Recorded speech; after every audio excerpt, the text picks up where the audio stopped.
a single photo at a time, we take a closer look at culture in Korea. This is K-Culture in Photos. Take a look at this photo. At first glance, it looks like just another old building in a busy city. But would you guess that this place once stood at the heart of Korea's independence movement? This is the site of the Provisional Government of the Republic of Korea, established in Shanghai during the Japanese colonial period. What's less known is that this building was once at risk of disappearing as part of a large-scale redevelopment plan. It was eventually preserved after a Korean company requested to take part in the project and added a condition that ensured this historical site would remain. In that sense, this space survived not only history, but modern urban change as well. And its meaning feels especially relevant now. A visit to the building was included on the schedule for President Lee Jae-myung's visit to China, marking the 150th anniversary of independence leader Kim Il-sung's birth and the 100th anniversary of the Provisional Government building itself. This photo reminds us that history doesn't stay frozen in the past.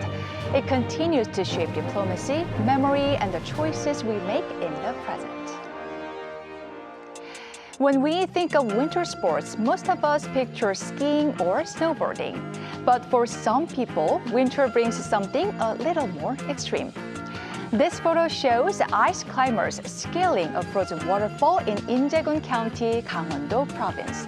As temperatures drop, artificial waterfalls like this one turn into massive ice walls.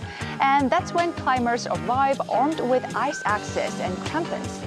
Ice climbing isn't just about strength. It demands patience, precision, and a calm mind in freezing conditions.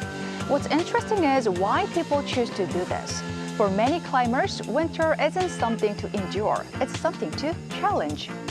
In a country where winters can feel long and harsh, ice climbing reflects a unique mindset, turning tough conditions into an opportunity for focus, resilience, and even joy.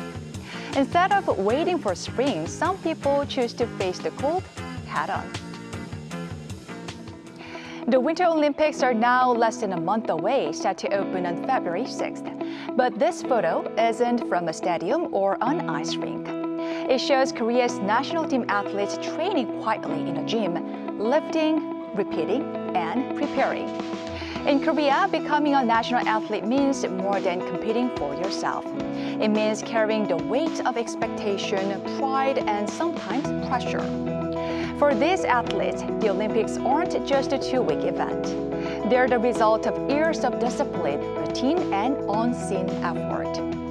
Long before the medals and the cameras, there is this quiet work that no one applauds, but everyone depends on.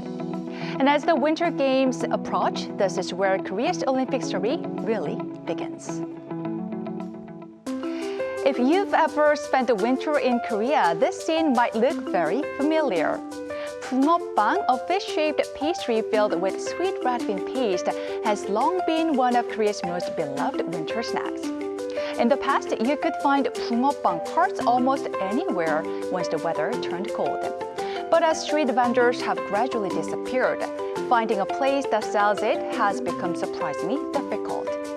That's why a new term has emerged, 붕세권. It means living within walking distance of a 붕어빵 stand, and it's something people now brag about.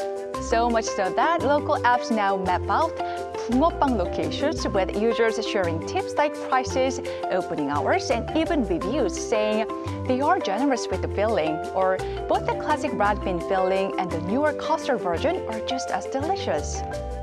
For many Koreans, 붕어빵 isn't just a snack. It's the memory of warming your hands on a paper bag, blowing on the hot filling on a freezing day, and tasting winter itself. So from historic sites to icy cliffs, Olympic dreams, and a simple winter snack, these small moments together tell the story of Korea today.